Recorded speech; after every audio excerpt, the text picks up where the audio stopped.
2026년 1월 하이퐁항. 새벽 안개 사이로 거대한 컨테이너선 한 척이 천천히 부두를 떠납니다. 그 안에는 삼성전자의 최첨단 생산 설비들이 가득 실려 있습니다. 15년간 베트남 경제를 떠받쳐온 삼성이 조용히 그러나 확실하게 짐을 싸고 있었단 겁니다. 베트남 정부는 마지막 순간까지 믿지 않았습니다. 설마 진짜로 떠나겠냐고 협상용 카드일 뿐이다라고 생각했죠. 하지만 현실은 냉혹했습니다. 삼성이 떠나자 30만 명이 하루아침에 일자리를 잃었고 1200개 협력업체가 연쇄 조산했으며 베트남 최대 산업도시는 유령 도시로 변해버렸습니다. 국가 전체 수출의 20%를 담당하던 삼성이 사라지자 베트남 경제는 말 그대로 심정지 상태에 빠졌습니다. 도대체 무슨 일이 있었던 걸까요? 오늘 우리는 베트남이 스스로 자초한 경제 붕괴의 전말을 낱낱이 파헤쳐 보겠습니다. 2009년 삼성전자는 중요한 결정을 내렸습니다. 중국 의존도를 낮추고 새로운 생산기지를 찾아야 했던 겁니다.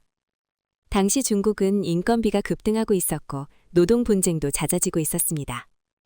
삼성은 동남아시아 전체를 샅샅이 훑었습니다. 태국, 말레이시아, 인도네시아, 필리핀까지 모든 가능성을 검토했죠. 그리고 최종적으로 선택한 것은 베트남이었습니다. 이유는 명확했습니다. 젊고 성실한 노동력, 안정적인 정치 환경, 그리고 베트남 정부가 제시한 파격적인 조건. 법인세 대폭 감면, 토지 무상 제공, 각종 인허가 간소화까지. 말 그대로 레드카펫을 깔아준 겁니다. 베트남 입장에서도 삼성은 절실했습니다. 당시 베트남은 1인당 국민소득이 1000달러도 안 되는 최빈국이었습니다. 농업과 수산업에 의존하던 나라가 제조업 강국으로 도약하려면 글로벌 기업의 투자가 필수였죠. 2009년 3월 드디어 첫 삽을 뜨게 됩니다. 베트남 북부 박민성에 삼성전자 첫 공장이 들어서기 시작한 겁니다. 초기 투자 규모만 6억 달러, 우리 돈으로 약 7천억 원이었습니다. 공장 건설 속도는 놀라웠습니다. 불과 1년 만에 1단계 공장이 완공됐고 곧바로 스마트폰 생산이 시작됐습니다. 2010년 첫 해에만 1만 명을 고용했습니다.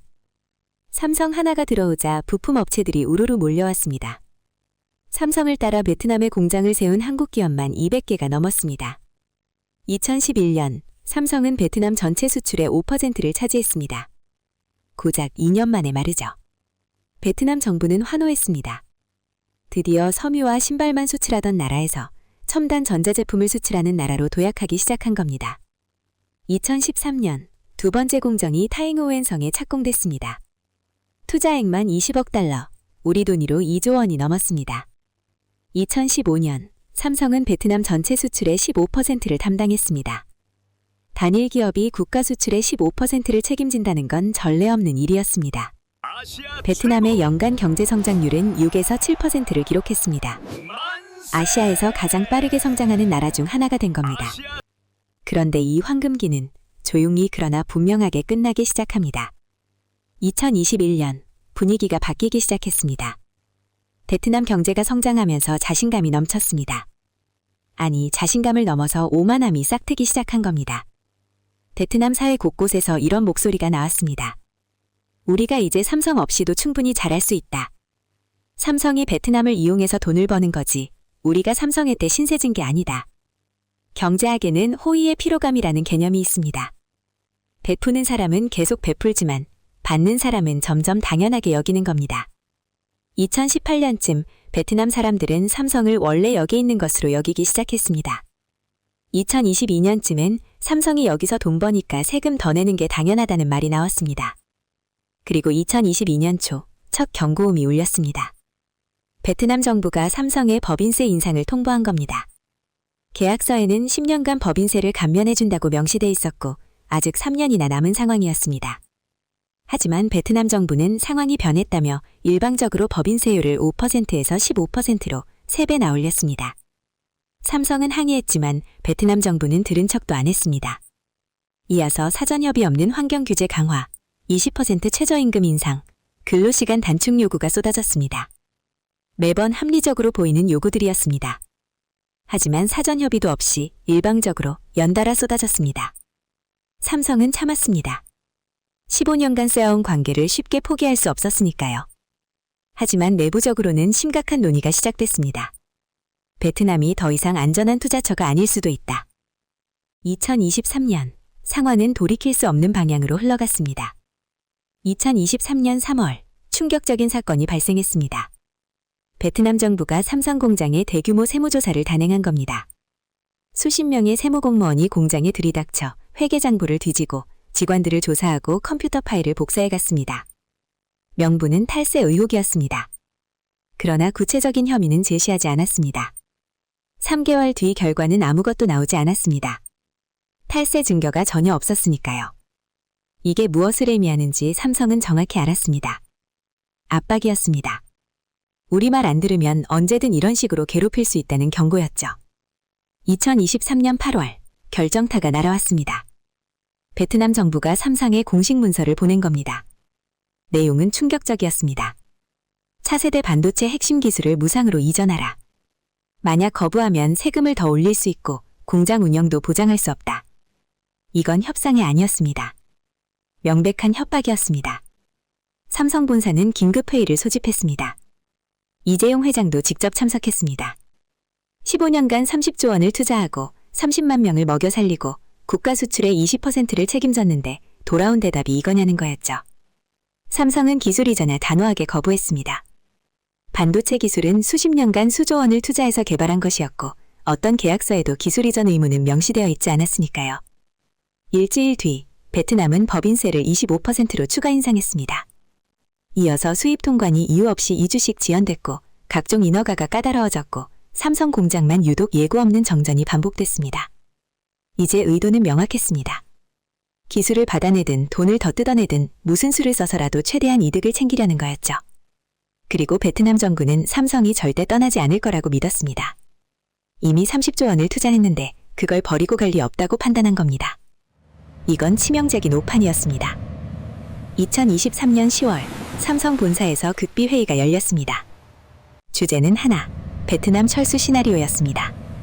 냉정한 계산이 시작됐습니다. 베트남에 남으면 단기적으로는 괜찮습니다. 이미 투자한 30조 원을 활용할 수 있으니까요. 하지만 장기적으로는 재앙이었습니다.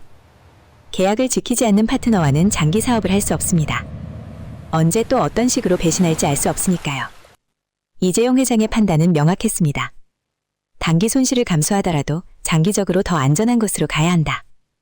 2023년 12월 이재용 회장은 조용히 전용기에 올랐습니다. 목적지는 하노이가 아니라 인도의 수도 뉴델리였습니다. 그곳에서 모디 총리와 3시간의 독대가 이루어졌습니다. 이재용 회장은 파격적인 제안을 꺼냈습니다.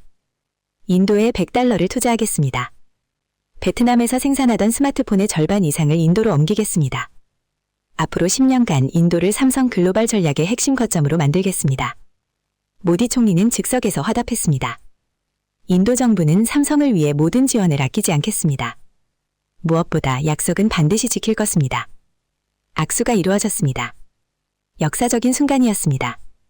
하지만 이 소식은 아직 세상에 알려지지 않았습니다. 2024년 삼성은 조용히 움직이기 시작했습니다. 베트남에서 신규 투자를 전면 중단했습니다. 계획됐던 공장 증설도 취소했습니다. 신규 채용도 동결했습니다. 대신 인도로 자금이 흘러들어갔습니다. 2024년 3월 인도 정부와 정식 계약이 체결될 체계가 인도가 제시한 조건은 베트남과 비교할 수 없을 정도로 좋았습니다. 세금 혜택은 법으로 명시됐고 삼성 공장 전용 전력선을 깔아줬고 인허가는 한 달 만에 처리됐고 무엇보다 인도는 약속을 지키는 나라였습니다. 그리고 인도는 어마어마한 시장이었습니다. 인구 14억 명, 베트남의 10배.